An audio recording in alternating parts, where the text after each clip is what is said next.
Hi guys, நான் தான் தெரிஞ்சு பேசுகிறேன். ஸோ today content நம்ம இன்னைக்கு என்ன பார்க்க போகிறோம்னா நம்ம Black Swan game play in PvP and also PvEயும் பார்க்க போகிறோம். ஸோ உங்களுக்கு இந்த கான்டென்ட் பிடிச்சிருந்தா மறக்காம லைக் பண்ணுங்க, ஷேர் பண்ணுங்க, ஆல்சோ சப்ஸ்கிரைப் பண்ணுங்க. ஸோ ஃபர்ஸ்ட் ஆஃப் ஆல் இந்த கேரக்டர் இந்த Black Swan வந்து எங்கே கிடைப்பாங்க பார்த்தீங்கன்னா, நீங்கள் வந்து வேர்ல்ட் பாஸ் Black Swan நீங்கள் விளாண்டிங்கன்னா உங்களுக்கு வந்து ஈஸியாக வந்து இந்த கேரக்டர் வந்து அன்லாக் ஆயிரும். ஓகே, சேம் எக்ஸாக்ட்லி நம்ம கேங் கார் அந்த மாதிரி கேம் பிளேல தான் நீங்கள் விளாண்டிங்கன்னா உங்களுக்கு அந்த கேரக்டர் வந்து கிடைக்கும். ஓகே, ஸோ மறக்காம ட்ரை பண்ணி பாருங்க, உங்களுக்கு நிஜமா கிடைக்கும். ஓகே, ஸோ இப்போ வந்து நம்ம ஃபர்ஸ்ட் கான்டென்ட் போவோம் வாங்க. ஃபர்ஸ்ட் டாபிக் நம்ம Black Swanோட பில். ஸோ அவங்களோட பில் நீங்க பாத்தீங்கன்னா என்கிட்ட 4K டேமேஜ் இருக்கு கைஸ். அண்ட் அடுத்தது வந்து கியர் அண்ட் ஊரு செட். ஸோ கியர் வந்து நான் ஃபுல்லி அப்கிரேட் பண்ணி முடிச்சாச்சு. அண்ட் ஃபார் த ஊரு செட் வந்து நீங்க என்ன வைக்கணும்னா எவ்ரி ஸ்லாட்லயும் எனர்ஜி அட்டாக் வந்து ரெண்டா வைக்கணும். ஓகே, அண்ட் சில ஊருஸும் வைக்கணும். ஸோ அந்த செட் வந்து நாங்க எழுதி போறேன், மறக்காம பார்த்து தெரிஞ்சு ட்ரை பண்ணி பாருங்க. அடுத்தது வந்து ஸ்கில்ஸ். ஸோ ஸ்கில்ஸ்ல நீங்க பாத்தீங்கன்னா முக்கியமா ரெண்டாவது ஸ்கில் நீங்க பாத்தீங்கன்னா அவங்களுக்கு வந்து PvP ஓட இஃபெக்ட் வந்து இருக்கும். ஓகே, ஸோ அந்த இஃபெக்ட் வந்து ஸோ நீங்க PvP கேம் பிளே கூட்டிட்டு போனீங்கன்னா முக்கியமா வந்து அவங்க ரெண்டாவது ஸ்கில் தான் தட்டுவாங்க. ஸோ அந்த ரெண்டாவது ஸ்கில் நீங்க பாத்தீங்கன்னா கவுண்டர் அட்டாக் இருக்கும். ஓகே, ஸோ இந்த கவுண்டர் அட்டாக் தான் இவங்களுக்கு வந்து PvPக்கு வந்து ஹெல்ப் பண்ணும். அண்ட் ஆல்சோ அவங்களோட லீடர்ஷிப் நீங்க பாத்தீங்கன்னா ரிமூவ் டீபஃப் எபிலிட்டி வந்து இருக்கும். ஓகே, ஸோ எனக்கு தெரிஞ்சிருக்கும் இவங்க வந்து PvP ஒர்க் ஆவான்னு கேட்டீங்கன்னா எனக்கு கொஞ்சம் சந்தேகம் தான் ஃபார் திஸ் மெத்தாக்கு. பட் நம்ம டெஸ்ட் பண்ணி பார்ப்போமே. ஓகே, அடுத்தது வந்து டைப். ஸோ டைப் இப்பதான் ரேங்க் 5ல இருக்கேன். ஸோ நெக்ஸ்ட் வந்து ஐசைட். ஸோ ஐசைட் வந்து நான் என்ன செட் யூஸ் பண்றேன்னா பவர் ஃபேங்கரி ஹால் செட் யூஸ் பண்றேன் கைஸ். இல்லைனா நீங்க ஹவு கை செட் வந்து யூஸ் பண்ணலாம். ஓகே, நான் வந்து எனர்ஜி அட்டாக் செட் தான் வச்சிருக்கேன். ஸோ நீங்களும் மறக்காம ட்ரை பண்ணி பாருங்களேன். ஓகே, அடுத்தது வந்து ஆர்ட் எஃபெக்ட். ஸோ அவங்களோட ஆர்ட் எஃபெக்ட் வந்து என்கிட்ட 6 கிட்ட இருக்கு கைஸ். ஓகே, ஸோ அவங்களோட ஆர்ட் எஃபெக்ட் வந்து குட்டா இல்லைன்னு கேட்டீங்கன்னா அவ்வளோ சொல்ற மாதிரி இல்லை. பிகாஸ் அவங்களோட ஆர்ட் எஃபெக்ட் வந்து சேம் எக்ஸாக்ட்லி நம்ம சில்வர் சர்ஃபர் மாதிரி தான் கைஸ். ஓகே, ஸோ அந்த 20% வந்து சூப்பர் ஹீரோ ஃப்ராக்ஷன், 20% வந்து சூப்பர் வில்லன் ஃப்ராக்ஷனும் இருக்குது. ஓகே, ஸோ எனக்கு தெரிஞ்சிருக்கும் அவ்வளோ வருதியா இல்லை அவங்களோட ஆர்ட் எஃபெக்ட். பட் வச்சிருந்தீங்கன்னா யூஸ் பண்ணி பாருங்க. ஓகே, ஸோ தட்ஸ் ஆல் அவங்களோட ஆர்ட் எஃபெக்ட். அடுத்தது for the custom gear I'm using proc damage abilities வந்து யூஸ் பண்றேன் கைஸ். ஓகே, ஸோ நான் வந்து 160 ப்ராக் வந்து யூஸ் பண்றேன். பிகாஸ் இந்த கேரக்டர் வந்து ஈஸி ப்ராக். ஸோ அதனால நான் இந்த கேரக்டருக்கு வந்து நான் இது வந்து எக்யூப் பண்ணியிருக்கேன். ஸோ நீங்களும் மறக்காம ட்ரை பண்ணி பாருங்க. ஸோ தட்ஸ் ஆல் ஃபார் நம்ம Black Swanோட பில். ஸோ இப்போ வந்து நம்ம அடுத்த டாபிக் போவோம் வாங்க கைஸ். Black Swanோட normal skill rotation 3 cancel 4 cancel 5. So that's all அவங்களோட நார்மல் ஸ்கில் ரொட்டேஷன். ஸோ நான் வந்து திருப்பி எக்ஸ்பிளைன் பண்றேன் கைஸ், மறக்காம கவனமா கேளுங்க. So 3 cancel 4 cancel 5. So that's all அவங்களோட ரொட்டேஷன். ஸோ இந்த ரொட்டேஷன் வந்து நாங்க எழுதி போறேன், மறக்காம பார்த்து தெரிஞ்சு ட்ரை பண்ணி பாருங்க. ஸோ இப்போ வந்து நம்ம அடுத்த ரொட்டேஷன் போவோம். Black Swanோட tier 3 skill rotation 3 cancel 4 cancel 5 cancel 6. So that's all அவங்களோட ரொட்டேஷன். வெரி ஈஸி தான் கைஸ், ரொம்ப கஷ்டம்னு சொல்ல முடியாது. ஸோ நான் திருப்பி எக்ஸ்பிளைன் பண்றேன். 3 cancel 4 cancel 5 cancel 6. So that's all எங்களோட ரொட்டேஷன். ஸோ எங்களோட ரொட்டேஷன் வந்து நாங்கள் எழுதி போகிறேன், மறக்காம பார்த்து தெரிஞ்சு ட்ரை பண்ணி பாருங்க. ஸோ இப்போ வந்து நம்ம அடுத்த டாபிக் போவோம் வாங்க கைஸ். ஸ்டேஜ் 9 ஃபார் நம்ம மெஃபிஸ்டோ. ஸோ என்னோட டீம் வந்து இதுதான் கைஸ். நான் லீடர்ஷிப்பாக நான் வந்து கிரேட் கோப்ளின் வச்சிருக்கேன். அண்ட் சப்போர்ட்டுக்கு வந்து ஷூரி வந்து எடுத்து போயிருக்கேன். So that's all. இப்போ வந்து நம்ம கேம் பிளே பார்ப்போம்.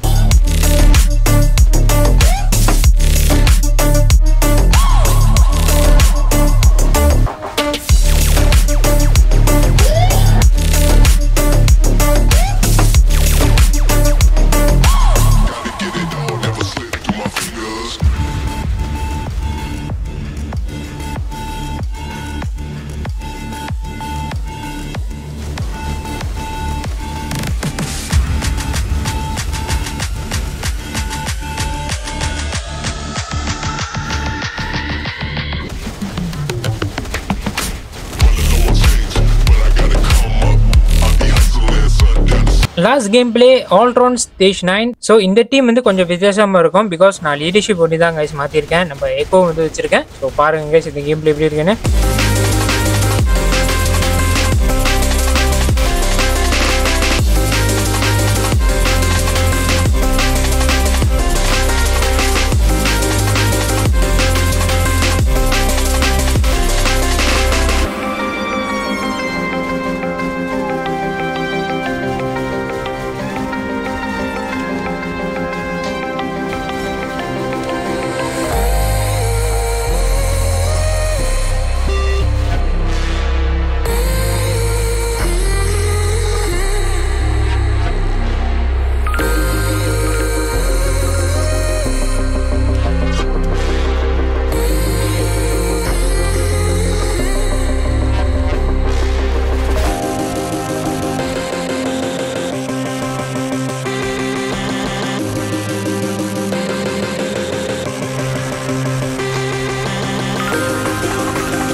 So that's all guys for நம்ம பிளாக் ஸ்வானோட PvE கேம் பிளே. ஸோ எனக்கு தெரிஞ்சிருக்கும் உங்களுக்கு இந்த கான்டென்ட் பிடிச்சிருக்கும்னு நினைக்கிறேன். ஓகே, ஸோ அடுத்தது வந்து நம்ம PvP கேம் பிளே பார்க்க போகிறோம். So for the PvP game play எனக்கு தெரிஞ்சிருக்கும் நான் வந்து 2 கேம் பிளே ஒன்று தான் என்னால் காமிக்க முடியும். பிகாஸ் இந்த கான்டென்ட் வந்து நான் ஜவ்வு மாதிரி இழுக்கிற மாதிரி இல்லை. ஸோ அதனால நான் வந்து ஷார்ட்டாக ஸ்வீட்டாக வந்து முடிச்சிடறேன். Okay, so that's all. இப்போ வந்து நம்ம கேம் பிளே போவோம்.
So that's all. அவங்களோட PvP கேம் பிளே நீங்கள் பார்த்துருப்பீங்க எப்படி இருக்கும்னு. ஸோ இப்போ வந்து நம்ம ரிவ்யூக்கு போயிடுவோம் வாங்க கைஸ். ஸோ லாஸ்ட் டாபிக் நம்ம பிளாக் ஸ்வானோட Tier 3 performance in world boss. So game play performance for me டீசெண்டாக தான் இருந்துச்சு கைஸ். ஓகே, ரொம்ப ஒன்றும் சொல்கிற மாதிரி இல்லை. அண்ட் அடுத்தது வந்து பாசிட்டிவ் பாயிண்ட். ஸோ பாசிட்டிவ் பாயிண்ட்ல ஃபர்ஸ்ட் வந்து அவங்களோட Tier 3 டேமேஜ் வந்து எனக்கு தெரிஞ்சிருக்கும் குட். பிகாஸ் அந்த Tier 3 டேமேஜ் இருந்ததுனால தான் கொஞ்சம் ஈஸியாக வந்து இருந்துச்சு. அண்ட் அடுத்தது வந்து செவ்வாய் எபிலிட்டி எனக்கு தெரிஞ்சிருக்கும் குட் தான் கைஸ். ஓகே, ரொம்ப பேட்னு சொல்ல முடியாது, அது ஓகே. அண்ட் அடுத்தது வந்து நம்ம நெகட்டிவ் பாயிண்ட் பார்க்க போகிறோம். ஸோ நெகட்டிவ் பாயிண்ட்ல ஃபர்ஸ்ட் பாயிண்ட் வந்து அவளோட நார்மல் ஸ்கில் ரொட்டேஷன் வந்து எனக்கு தெரிஞ்சிருக்கும் கொஞ்சம் லோவாக இருக்குது அதோட டேமேஜ்லாம். ஸோ ப்ராப்ளி அது வந்து இன்னும் கொஞ்சம் எக்ஸ்ட்ராவா பஃப் பண்ணியிருந்தா இன்னும் நல்லா இருந்திருக்கும். ஸோ லாஸ்ட் பாயிண்ட் நம்ம என்ன பார்க்க போறோம்னா பில் கேரக்டர். ஸோ இந்த கேரக்டர் வந்து நீங்க பில் பண்ணணும்னு நினைச்சீங்கன்னா என்னோட ரெக்கமெண்டேஷன் நான் அவ்வளோ ரெக்கமெண்ட் பண்ண மாட்டேன். பிகாஸ் இந்த கேரக்டர் வந்து ப்ராப்ளி ஒரு டீசெண்டான கேரக்டர் தான் guys for PvE game play. Okay, because PvEல வந்து ரொம்ப எக்ஸ்பெக்ட் பண்ணாதீங்க. பட் இன் PvPல வந்து ஒரு 50-50 தான். பிகாஸ் இப்போ வந்து நீங்க அதர்வேர்ல்ட் கேம் பிளே அந்த மாதிரி விளாடணும்னு நினைச்சீங்களா ப்ராப்ளி இந்த கேரக்டர் வந்து ஒரு யூசபிள் கேரக்டரா இருக்கும். அதர்வேர்ல்ட் கேம் பிளேக்கும் இந்த மாதிரி கேரக்டர் வந்து ஈஸியா அடிச்சு தூக்கிறானுங்க. ஸோ எனக்கு தெரிஞ்சிருக்கும் அவ்வளோ ஒருதியா இல்லை. ஓகே, பெட்டர் இந்த கேரக்டர் நீங்க பேசாம பில் பண்ணவே வேணாம். ஓகே, அப்படியே வச்சிருங்க. ஸோ இவங்களுக்குன்னு தனியா அப்டேட் வந்துச்சிங்கன்னா அந்த நேரம் நீங்க பில் பண்ணா போதும். தட்ஸ் ஆல் கைஸ் ஃபார் நம்ம பிளாக் ஸ்வானோட ரிவ்யூ. ஐ ஹோப் ஸோ உங்களுக்கு இந்த ரிவ்யூ பிடிச்சிருக்கும்னு நினைக்கிறேன். ஸோ நாங்கள் அடுத்த கொண்டு சந்திக்கிறேன். நெக்ஸ்ட் ஒன் டாடா பாய் ஹரியூஸ் கைஸ். மறக்காம சர்ப்ரைஸ் பண்ணுங்க. தேங்க்யூ.